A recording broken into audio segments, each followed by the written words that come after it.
as you mentioned, we have independent taxing districts throughout the state. We have hundreds and hundreds of them.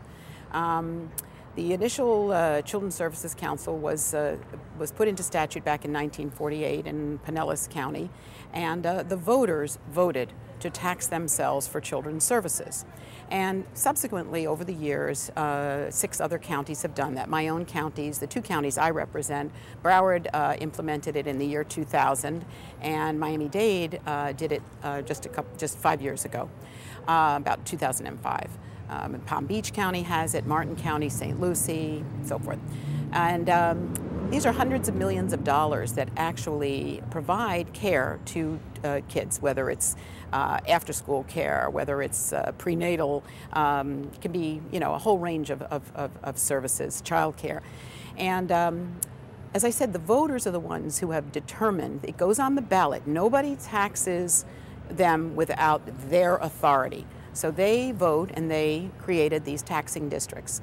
As a matter of fact, I was very involved in the creation of the one in Broward County.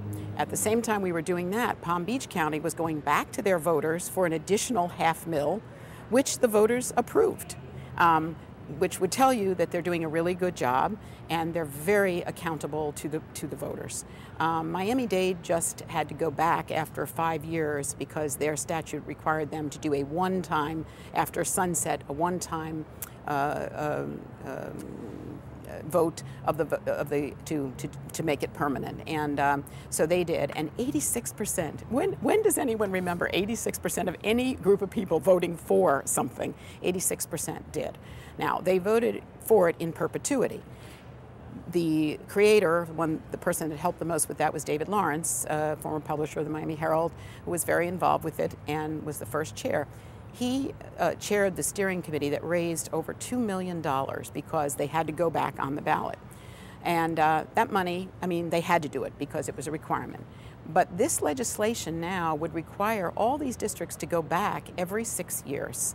Now that means that you are going to have to do a political campaign every 6 years, raise money that could be going for children's services. And that is very troublesome, to me. In addition, the statutes by which they were all created allow the county commission at any time in those counties to put it back on the ballot for voter approval or disapproval if they feel that they're not doing the right thing or a good job.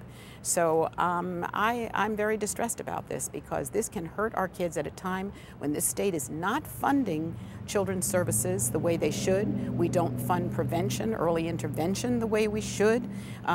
We don't fund children aging out of the foster care system the way we should. We can go a whole list. And these entities, they are local. They know what the local needs are in their communities, and they determine, how they spend those tax dollars, and they are extremely accountable for them. And as I say, there already is a mechanism to go back to the voters if the voters feel that there's some reason to do that. But to arbitrarily say that every 6 years each one of these is going to have to go back to the voters, I think is just very bad public policy.